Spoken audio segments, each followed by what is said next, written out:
on to the blusher brushes and a highlighter brush. What I use for highlighter brush, or both. Anyway, I use both for both. There you go. So anywho, these are your typical blusher brushes. So they would typically come in fact, I don't need to show you these two, got too many. Let's just stick with these three. Right, so they tend to look like this, you know, angled, whatever, different hairs, it doesn't really matter. However, when you're applying blusher on blush, unless it's a cream blush, it's best to use you know, proper hair, or synthetic mixed with proper hair, as opposed to just a synthetic brush, because the hairs will blend it a lot smoother. Okay, so these are all blusher brushes, so just use it like this. This one is angled, as you can see. They all tend to be angled actually, because I tend to go for the angled ones. I do have, I don't even know where they are. I do have ones that are not angled, and quite frankly I don't know where they are because I don't reach for them anymore. I just find these, because they're slightly angled, they just kind of, you know, sit nicely against the cheekbone. Okay, so I tend to reach more or use more of my angled, slightly angled blusher brushes, but that's not to say that the angled ones are better than, you know, the ones that are just a normal straight fluffy shape. It's just that that's what I tend to go for. But basically these kind of brushes are used to apply your blush. Okay, apart from that, if it's nice and fluffy enough, you could also use it to apply your highlighter. Okay, but I have a special brush for that. I use this Zoeva Luxe highlight brush for that. So just apply my highlighter just on top of my cheekbone here. You know, it just deposits the color really nice. But sometimes if I don't want too much, for example, if I just want, like with these brushes, they are very versatile in that, even though they are blusher brushes, and this is what I was talking about earlier, that, you know, because a brush is designed for X, it doesn't mean you can't use it for Z. Okay, so these are designed to apply blush.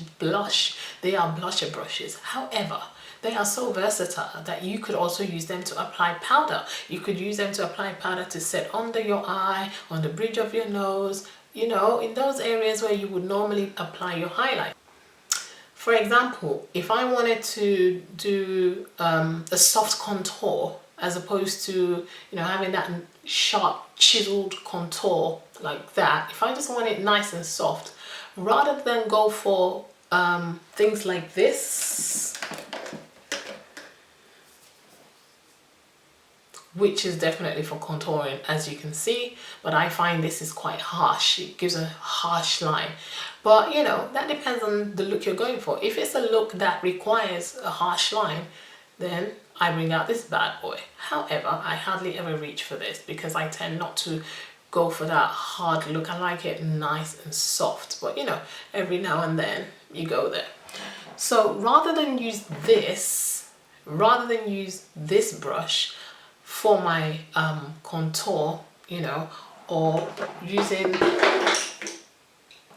these ones, if I'm just creating a contour with powder, I haven't put on, you know, like I haven't used a cream contour, I'm just contouring and highlighting with powder, a lot of the times I would use this, again because it's angled, and I would just place it against my cheekbones, suck in my suck in my cheeks like so, and just apply my contour color in that space right there. You know, just apply my contour color in that space right there. And because of the way, as you can see, the way it sits against, you know, the face, it just makes things easy, it makes it easy to apply. So that's another thing that I use this for, okay? Like I said, I use it for that, and I can also use it to apply my highlight. It's very versatile. So I really love these brushes, and the same applies to this, you know. So these blusher brushes are very, very versatile, and I really, really love them, okay? But yeah, I also have my Zoe Velox highlighter brush, which I absolutely love as well, you know. So but I tend to just use this on my on the top of my cheekbone. It's really gorgeous. I love that one. But yeah, okay, so now I'm moving on. Now we're going to talk about the fan brushes, okay, and they serve different purposes as well. They look like this. This is a small fan brush. They come in different, you know, hairs, you know, some are dark, some are light, some are goat hair, you know, but they tend to really be soft, made of soft hair, because most of the time you're going to use it to, you know, flick away any residue of eyeshadow or powder, you know, and you're going to use it to smudge that bit out to make it nice and smooth. So it has to be something that can blend. So yeah, that's a fan brush, a small fan brush. And like I was saying earlier, what we tend to use this for is to, for example, if you are applying eyeshadow and you've already done your foundation and powder, you could just apply a bit of powder underneath your eye to collect any droppings of eyeshadow, because you know some eyeshadows get a bit powdery and they drop as you apply them. So if once you've completed your application of your eyeshadow, you can use this fan brush to whisk away any, you know, the powder you've put underneath your eyes to collect the droppings of the eyeshadow. So you can just use this fan brush to whisk it away, and you know, it whisks it away and it leaves your under eye nice and clean without giving you, you know, dark circles under the eye, so you don't end up with panda eyes. But you know, sometimes if you don't apply enough powder, you might just have to give it a little bit of a tidy up, you know.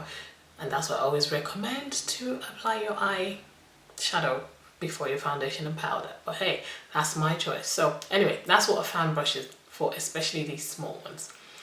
However, we also have these ginormous fan brushes. Now with these, once again, they are multi-purpose, you know, they're very, very versatile. Again, these big fan brushes can be used to apply your highlight color, you know, on your cheekbone right there, or you could use it for contouring. Suck it in and do that, okay? You know, or you could even use it, you know, just apply a bit of, you know, around your hairline to, you know, when you're applying your contour color, just you know, just like that. So as you can see, different brushes can do different things for you.